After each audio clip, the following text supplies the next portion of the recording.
మీరు ఇందాక నా పేరు అరుస్తూ ఉంటే ఒకటే చెప్తాను, మీకు హీరోలు అనేవాళ్ళు ముఖ్యంగా విద్యార్థులు చెప్తున్నా, నాకు అధ్యాపకుల మీద నాకు చాలా గౌరవం, నాకు చాలా చాలా గౌరవం అధ్యాపకుల మీద. మీరు ఊహించుకోండి, మీ అమ్మా నాన్న ఇంట్లో ఉన్న 2-3 బిడ్డల్ని రోజు చూసుకోవాలంటేనే ఎంత కష్టపడతారు. అలాంటిది పాప అధ్యాపకులు ఒక్కొక్క సెక్షన్కి 30 మంది విద్యార్థులు, 40 మంది విద్యార్థులు, 20 మంది అందరినీ కూర్చొని ఎంత ఒత్తిడి తీసుకుంటారు అధ్యాపకులు. అందుకని అధ్యాపకులకి మనం చాలా సహకరించాలి. చాలా కష్టం అధ్యాపక వృద్ధి. ఈ దేశం బాగుండాలి అంటే కాంట్రాక్టర్లు కాదు మనం పెట్టాల్సింది డబ్బులు, అధ్యాపకుల మీద పెట్టుబడి పెట్టాలి. అధ్యాపకులను కనుక నిజంగా కనుక బడ్జెట్ పెంచితే, అధ్యాపకుల మీద కనుక పెట్టుబడి పెడితే, వాళ్ళ కనుక నిజంగా విలువలతో ఉన్న అధ్యాపకుల్ని బయటికి తీసుకెళ్తే ఈ దేశం చాలా అత్యంత అద్భుతంగా ఉంటుంది. అందుకని అధ్యాపక వృత్తి హైయెస్ట్ పెయిడ్ జాబ్ అవ్వాలని నా కోరిక. ఆ రోజు జరుగుద్దా నాకు తెలియదు, కానీ నా ప్రయత్నం నాకు చేస్తాను. ఎందుకంటే నాకు చిన్నప్పుడు టీచర్స్ నాకు నేర్పించిన పాఠాలే. ఒక టీచర్ నాకు దేశభక్తి గురించి చెప్తే, ఇంకో టీచర్ నాకు సైన్స్ గురించి చెప్పాడు. ఒక్కొక్క టీచర్ సరిగ్గా ఉంటే మనకి ఆ సబ్జెక్ట్ మీద ప్రేమ వచ్చేస్తుంది.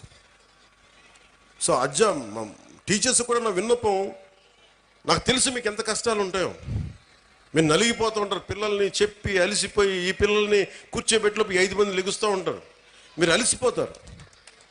పోషకాహారం మీకు కూడా కావాలి.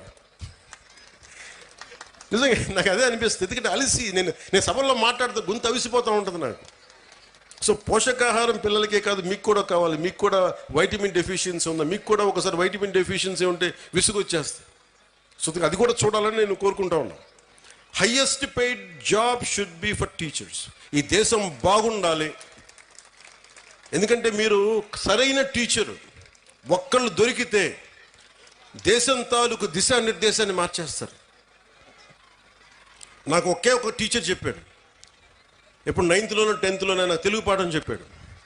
ఆ తెలుగు పాఠం ఒకటి దేశభక్తి గురించి చెప్పాడు, చంద్రశేఖర్ ఆజాద్ గురించి చెప్పాడు, భగత్ సింగ్ గురించి చెప్పాడు.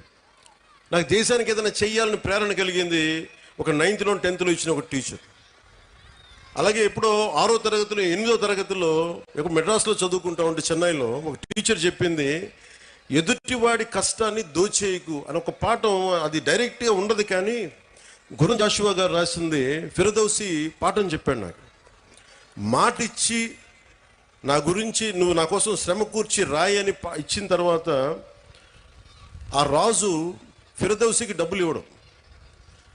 నాకు రక్తాన్ని కరిగించి రాశాను, నాకు ఇంటే ఆ మాట అన్నందుకు ఆయన మీద చంపేయడానికి రాజు పెడతాడు.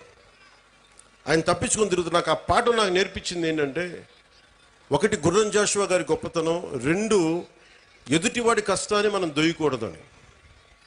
సో ఒక్కొక్క టీచర్ చాలా అద్భుతమైన పాఠాలు చెప్తారు మీరు.